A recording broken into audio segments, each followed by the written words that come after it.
Good morning, afternoon, and evening, CSS Nation. Well, we're really excited today. You have myself, Harry Mullen, and my co-host, Pernell Husband. How you doing, Pernell? I'm doing very well, Harry, and how are you? I'm doing excellent. As always, fantastic, superb. Nice. So today is really exciting because this is our 20th episode. The big 2-0, Mr. P. What do you think about that? Wow. Seems like just yesterday. Congrats, first of all. And Yeah, you too. it feels good. I hope that CSS Nation gets something out of these little podcasts. And Mr. H, I'm looking forward to 20 more. I am too. So, but before we get into today's topic, I just want to remind everybody that, of course, you can find us on CSS Nation on Facebook group. We broadcast this on LinkedIn, but more importantly, move on over to our YouTube channel, Central Sterilization Solutions. Be sure to hit the like button and subscribe so that way you know when we release new content. That is really important. We really want you to join us and be with us in our journey. So today's topic that we're going to be talking about comes from an article that I read not too long ago, which was basically outlining why surgeons need to partner with their sterile processing departments. And so that's why the topic, why SPD needs a surgeon champion. So over the past decade, hospitals have spent a great deal of time and resources and money in order to prevent surgical site infections, otherwise known as SSIs. So what they've done is they've had properly timed antibiotics, nasal decolonization, skin antisepsis, appropriate hair removal, perioperative bathing and hand hygiene. These have been some of the measures taken in order to reduce infections. But one critical dimension of infection safety that has received comparatively much less attention, and of course, that is the role of the sterile processing department. A very critical role. And before we get into more of that, let's just define a little bit about what an SSI or a surgical site infection is. It is an infection that occurs after surgery, obviously, in the part of the body where the surgery took place. SSIs can sometimes be superficial, involving only the skin, if you're lucky. Other surgical site infections are more serious and can involve tissues under the skin, organs, or implanted material. Symptoms include redness and pain around the area where you had surgery, drainage of a cloudy fluid from your surgical wound, and of course, a fever. Mr. H? As we know, sterile processing is the first link in the chain of infection prevention. Our role is to decontaminate, clean, inspect, and sterilize instrumentation for future use. Yes, the first link in the chain of infection prevention. Without this critical link, we're going to have a ton of infections, Mr. H. Failure to do so can introduce pathogens into the OR, thus increasing the risk for surgical site infections. And of course, that's the major problem, is the lack of awareness of the importance of this step, understanding how sterile processing fits in the process. Absolutely. As we know, there is a financial component, and here's why. Surgical site infections are the third most expensive type of healthcare acquired infections, costing nearly $21,000 per patient case. Cases declined in 2020 because of the COVID-19, as we know, but experts are predicting a spike this year with further growth in the surgical market between the year 2022 and 2025. Nearly 1.5 million surgical procedures were performed in 2019. Some estimates raise that cost up to $90,000 instead of the $21,000 per patient case. And Mr. H, this is in addition to the amount that your insurance is paying, your copay. So you go in and you have hip surgery, you get a serious infection. Now those costs can balloon. Some estimates have it as high as $90,000 to take care of that infection. Is that what you're saying? Yes. Wow. And the cost is even much higher when you accumulatively, when you look at the overall dollar amount. You know, it's estimated that the total cost of surgical site infections in the U.S. healthcare system ranges between $3.5 billion and $10 billion annually overall. That's a lot of infections. In addition, in 2015, the Center for Medicare and Medicaid Services began to penalize hospitals for high rates of SSIs along with other healthcare acquired conditions. Now, because these SSIs dramatically increase the risk of rehospitalization, hospitals are now more vulnerable to readmission penalties. Wow. So Medicare and Medicaid came out and said, listen, you have to do a better job of preventing infections, HAIs. If you don't, we're not going to be paying to take care of infections. We'll do our part for that hip surgery, but if you keep having these infections, we're not paying you to take care of those infections. That's on you. Is that what they did? That's exactly what they did, Mr. P. What it is that those extended stays, you know, where hospitals normally would, if the patient gets extended, let's say, 5 or 6 days to be treated, not getting reimbursed for those 5 or 6 days. They can't charge the insurance company for it. If they do, they can be penalized for that. And they certainly cannot charge for the antibiotics and any of the treatment. So, I mean, this is something that we really need to seriously focus on. And again, these surgeons need to be champions for sterile processing to let us be part of the solution, because oftentimes they look at these situations and they're like, okay, let's look at the problem. Oftentimes not involving the people that they need to, who can be part of the solution. Absolutely.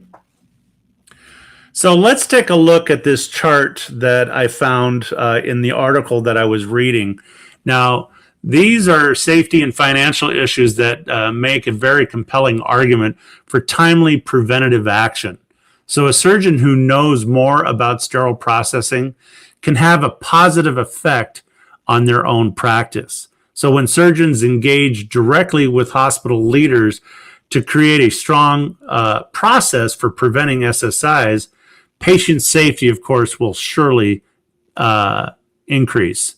Now, as we're looking at this, you can see in the first line here, inpatient surgery patients who develop a SSI is approximately 2 to 5%. Number of SSIs that occur in the U.S. each year are between 160 to 300,000 patients. So, Mr. H, that second bullet point, number of surgical site infections that occur in the U.S. each year, between 160,000 to 300,000 preventable infections. Is that right? Correct. Absolutely correct. On top of that, this is going to increase the average length of stay as a result of the SSI from 7 to 11 days. Now, I was saying, being conservative, saying 5 to 6 days, but looking at the data, I mean, it shows that actually those numbers are between 7 and 11 days. And remember, 7, 11 extra days that the hospital cannot be paid for. Also, increase in chances of death. Now, let me repeat that. The increase in chances of death associated with surgical site infections are between 2 to 11 times greater. That's just mind-boggling. No, that's huge. You come into the hospital to have your hip replaced. You get an infection. You have to spend 7 to 11 days longer in the hospital. And on top of that, depending on the extent of the infection, you increase your chances of dying 2 to 11 times. Yeah, Yeah, surgeons need to partner with sterile processing. absolutely. Now get this. Its estimated percentage of preventable SSIs right off the bat is at least up to 60%. Wow.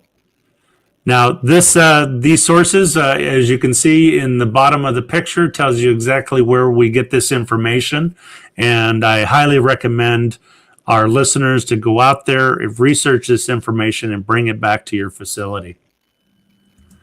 So the question that needs to be asked is, what can be done? And I'm going to tell you, Mr. P, we need to pull back the curtain.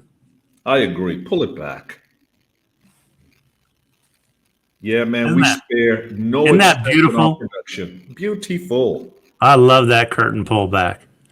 So what needs to start is an SPD orientation program that is designed to educate surgeons, which represents a low cost but a high impact opportunity that not only drives the alignment between key customers in the OR, but can improve safety and efficiency.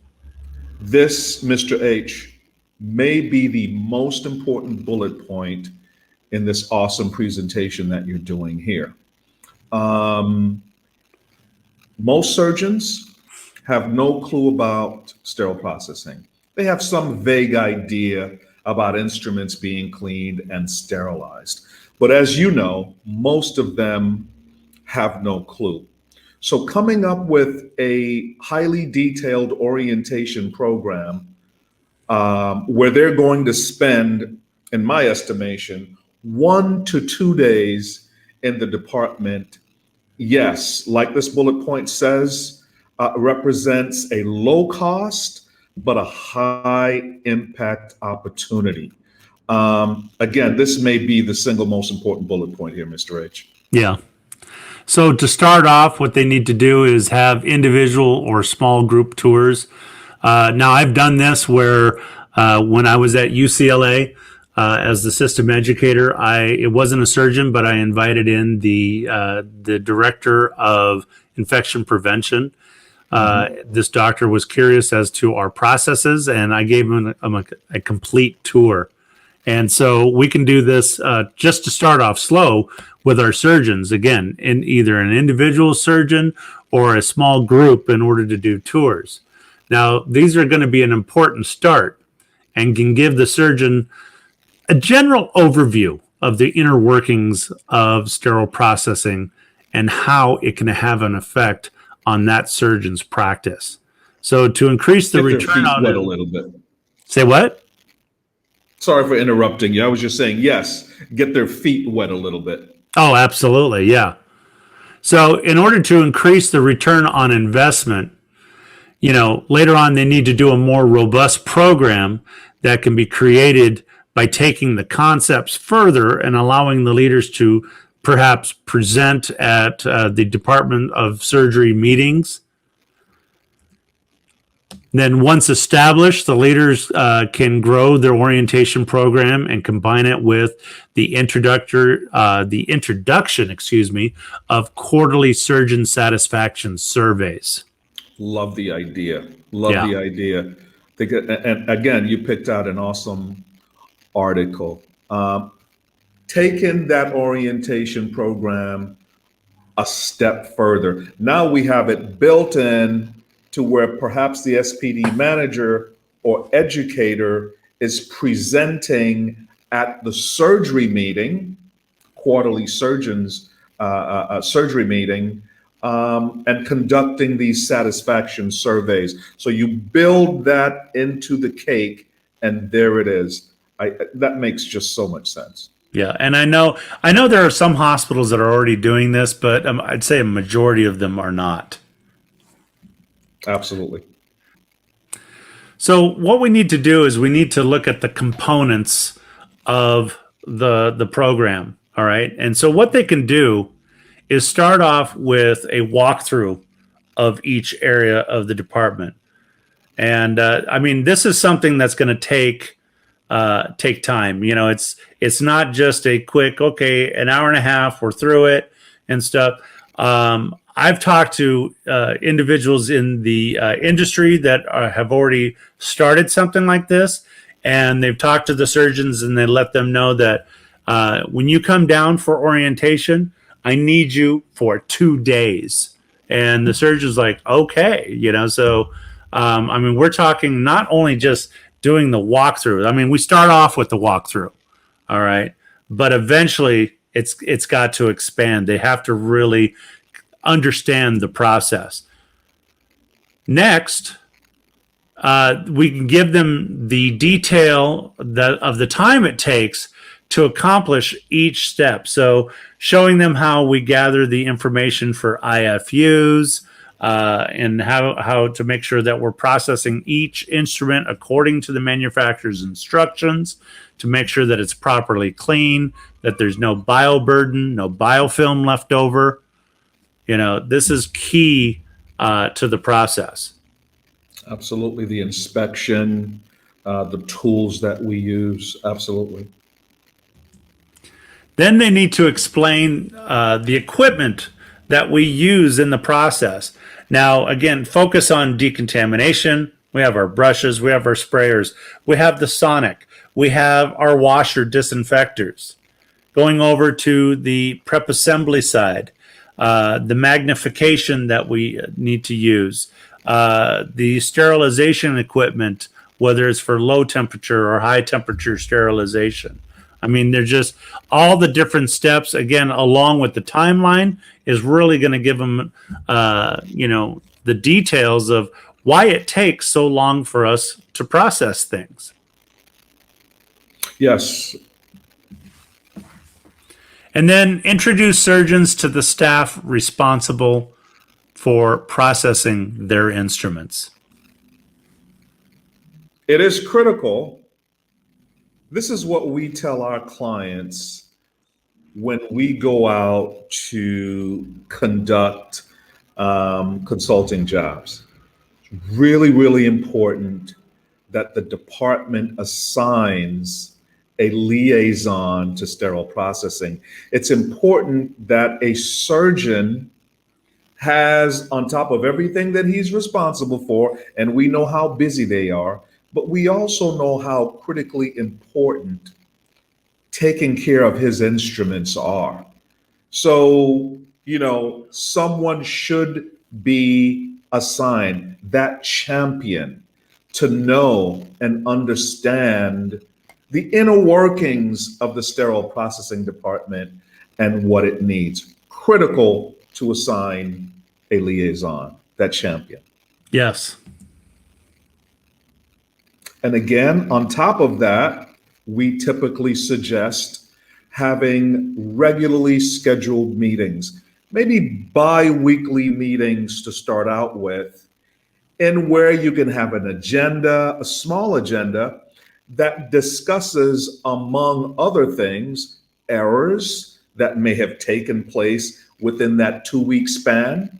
And it's an opportunity to sort of break down those errors with an eye, obviously, on preventing them from occurring again. But there's a surgeon there listening and lending his perspective, and again, at the same time, gaining some understanding. Now, in these scheduled meetings, Mr. P, I know that, you know, going back to assigning that liaison, that champion, and then giving them the tour, and so that way he can report back to his regularly scheduled meetings and stuff. You know, this is a great opportunity, you know, to use a tool that we know that surveyors use, and that is doing a tracer. Having the surgeon follow after the procedure is done. Because as we know, when the procedure is done and the patient's starting to roll out, that's it. The surgeon degowns, they take their gloves off, their gowns, their mask and everything, and they're out the door preparing, and their mind is on the next patient, on the next case. But if after their procedure is done, if they schedule their time appropriately and they say, okay, I'm going to stick with this case. Now that I'm done with it, I want to see what the OR staff is doing to my case. Are they doing, because I learned with my tour of sterile processing that part of the process was point of use processing, which begins in the OR. Are they doing what they're supposed to be doing? And then follow that tray down, the case cart down to decontamination, watch the entire process from start to finish, following it through the washer, through the assembly area, seeing how we go through and we disseminate the information that we compile, putting the instruments together, following the count sheets, replacing broken instrumentation because we've tested them, prep packing, sterilization, showing how, and when they see the length of time it actually takes to sterilize, and then afterwards, the length of time it takes to cool down. That is something that, if they did the complete tracer, again, after going to the regularly scheduled meetings that they have between the liaison, the surgeon, and the leader of sterile processing, they can go back to their leadership meetings with the other surgeons that they meet with on perhaps a monthly or quarterly basis. Because again, we need that champion who truly understands the process in order to be able to communicate effectively back to the rest of their group and their peers. And again, like you mentioned earlier, Mr. H, there are some hospitals that have some version of this champion in place, and it makes a lot of sense. You and I worked at one major hospital in the Kaiser system, that had something like this in place, where there was a group of people, surgical techs, OR nurses, sterile processing technicians, who would meet on a regular basis to review or to do that tracer that you're talking about. So in that 2-week span, you would pick out the most egregious errors or all of the errors, depending on the time that you have to look at them. And you would look at them with a really critical eye on, okay, prevention, what caused this? How do we fix it? And the fact that you have a surgeon in the loop just helps facilitate whatever the fix needs to be, whether it's on the OR side, whether it's purchasing new equipment or new instrumentation. Having that surgeon champion for sterile processing activities, again, just makes all the sense in the world, Mr. H. It really does. I remember after leaving that facility, I went on to another, because you were the manager of the department at the time, and I was one of the supervisors. And then I moved on to another facility and took over as manager. We had a champion. We had it was the chief anesthesiologist who decided, because he kept hearing about complaints about lost instrumentation. So he decided after the procedure that he did his own tracer, and he followed the process, watching the OR staff, the technician, the nurses turning over the room, and then following the instruments to decontamination. He watched the entire process from start to finish. And because we were always being blamed that because of missing instruments, that we're throwing instruments away, or we're losing them. And then he once they went into the washer, he went on to the other side, and he started seeing how we put things together and what instrumentation we had in order to replace anything that we did have missing if we had it in stock and putting it on there. And ultimately, he went back to the OR and finally told the rest of the OR, I don't want to hear how sterile processing is losing stuff, primarily in decontamination. He goes, it's impossible for them to lose the items. He says the way the department is designed, if something dropped on the floor, they would see it. And there's just no way. They're not throwing stuff away because we take the linen, we take the trash. It doesn't even go to sterile processing. So, they're only throwing away the disposable components like filters and stuff. So again, he was kind of like, he wasn't a liaison. It was just something that he decided to champion, to find out for himself, even though he was an anesthesiologist. He wasn't the surgeon, but he went back to the surgeons and said, you know what, you got to keep an eye on your staff here because it's not being lost here. It's being lost. And because he saw that some of the instruments were being covered up by towels and bandages and how they got rolled up and thrown away. Absolutely, Mr. H. That article that you chose to read and share with me was a wonderful article. And I am just continually amazed at the number of surgical site infections that occur every year. For that matter, just surgical, just infections, HAIs, period. As far as the operating room and sterile processing, obviously, we need to work closer together to come up with solutions so that we can lower that SSI number. And I think the points that we've made here today are critically important in that regard. And again, like you mentioned, some hospitals are already involved in these kinds of activities. And this just has to be where we go collaboratively with the OR and with surgeons into the future.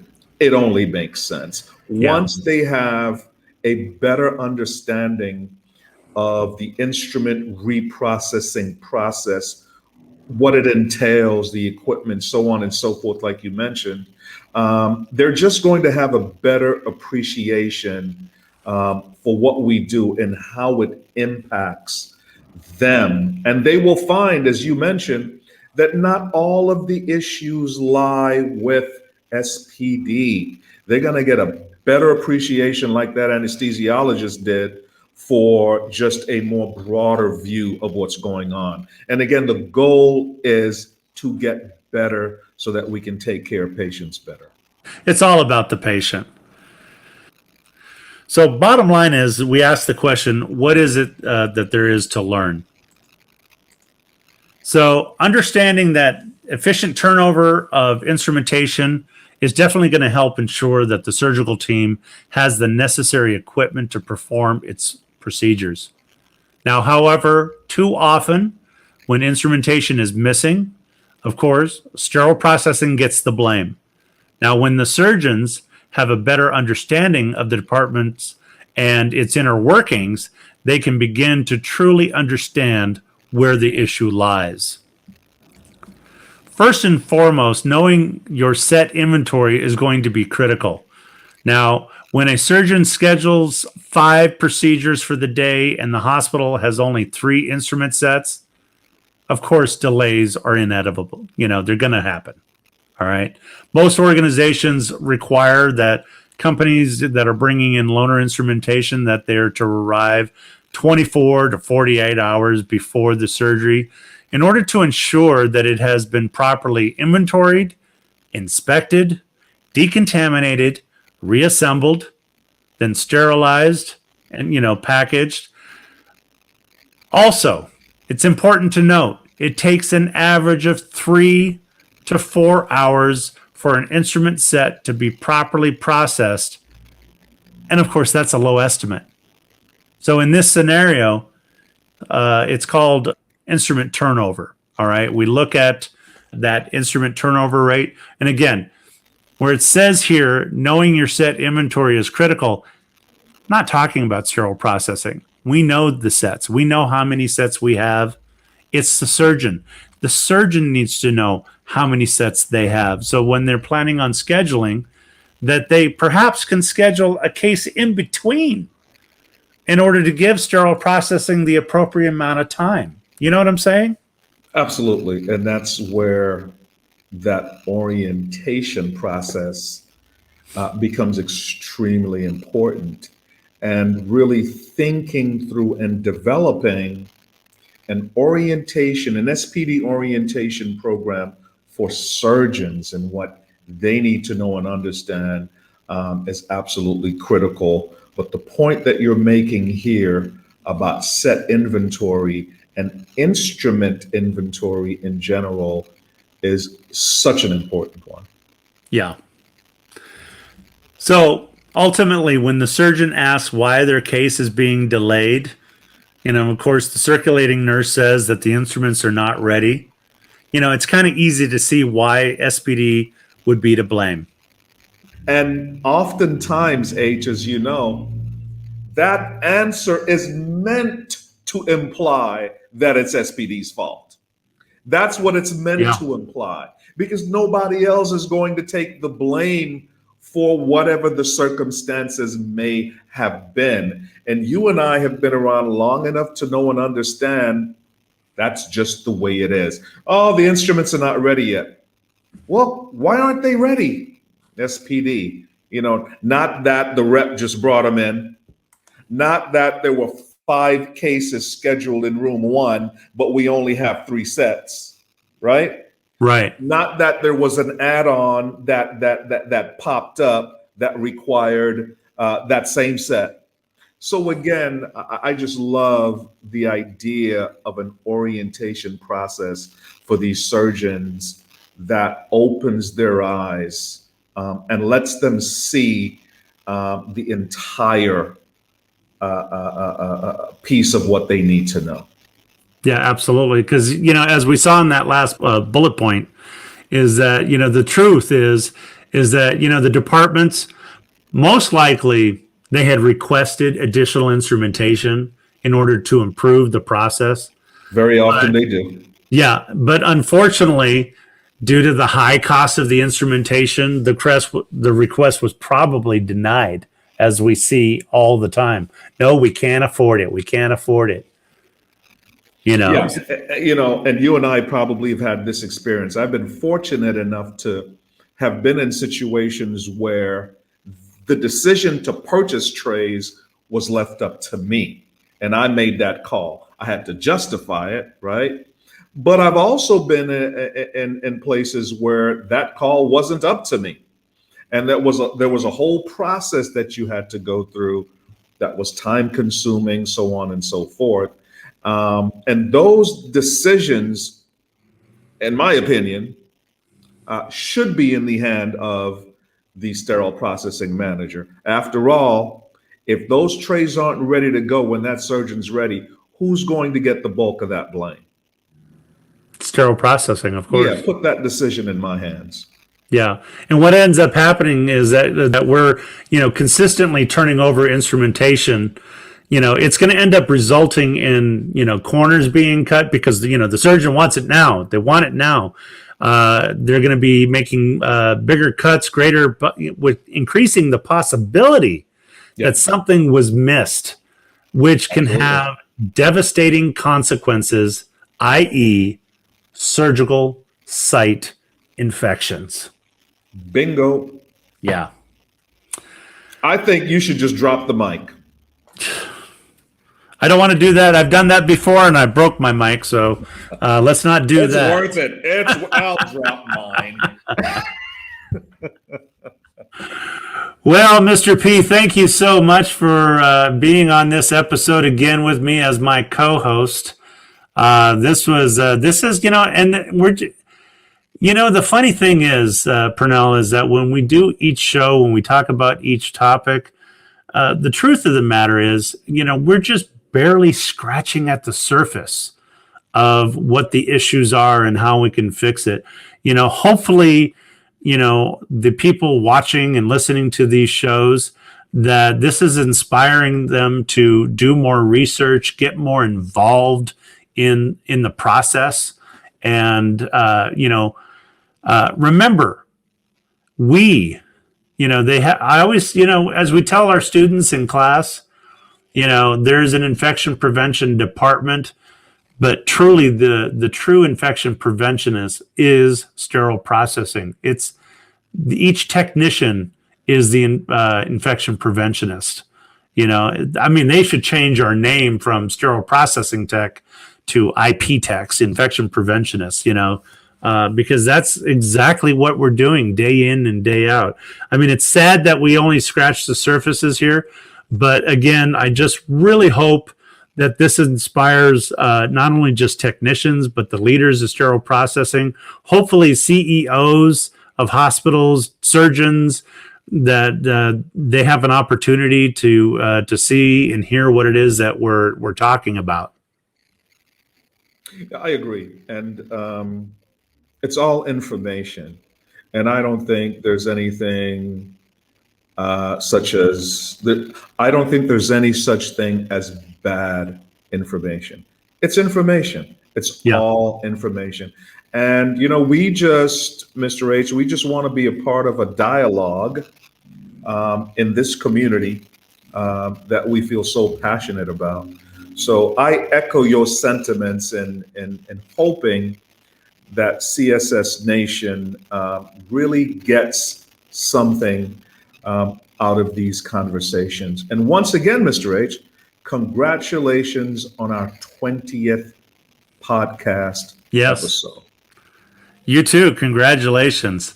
And before we end the show, just a reminder, Central Sterilization Solutions, we're not only a school, we are a consultant group. So if anybody out there is needing our services, go to our website, centralsterilizationsolutions.com, to see the list of things that we can help you with. We help on staffing, we help on process improvements, survey readiness. Those are just a tip of the iceberg of the services that we offer. I know at one point you and I talked about we offer mentorship programs for individuals that are wanting to advance in this group. So remember, you can contact us through our website at centralsterilizationsolutions.com. We look forward to hearing from you all. Absolutely. And we also wanted to share the fact that, Mr. H, we have some really exciting news that we've already shared on this platform, but I think we'll share it again starting next month on, what is it, Mr. H, the 14th? The 15th, September 15th is what you're talking about. And what is that, Mr. P? September 15th, we are going to have our inaugural CIS course, our first ever certified instrument specialist course. It'll be virtual, so no matter where you are in the world, you'll be able to get your CIS course. Like Mr. H mentioned, visit our website at centralsterilizationschool.com for details. There's even a nice discount for all you CSS Nation members. Yeah, because this is a pilot program. This is going to be the first time. I know that you've taught this course before out of the book, but this is the first time where you've gone through and created all the PowerPoints for it. We have a lot of materials. You have the Isham textbook for instrument specialists. We have the instrument guide of proper care and handling from Rick Schultz there. Yep. And we also have the flashcards. Do you happen to have that on hand, Mr. P? Not handy, but I do have the textbook here that we're going to be using. Pretty thick. Yeah, 27 chapters? 27 chapters, that's right. Yeah, Classes are going. Then, and on top of that, we also have the instrument flashcards, so you can learn not only the names of the instrumentation, but you can also it'll tell you the inspection points, and how you're testing everything. So, again, it's a pilot program. So normally our courses at the school are $2,500. We're giving $1,000 discount. We're going to be doing that for the first couple sessions when we offer this course. So that way we can perfect it. And if for some reason you decide to sign up, but you miss a class, we are going to be recording the sessions. So that way we can put it on our website so that you'll be able to log in afterwards and be able to watch the lectures again. And so it's going to be opened up for students to be able to ask questions, and you'll be able to hear us answering those questions live. So it's really exciting. If you don't have access to go to the website, you can actually give us a call about the upcoming classes at 855-234-6770. That's 855-234-6770. Operators are standing by. Sound like you're selling pillows. Well, we are really looking forward to bringing to you the Certified Instrument Specialist course.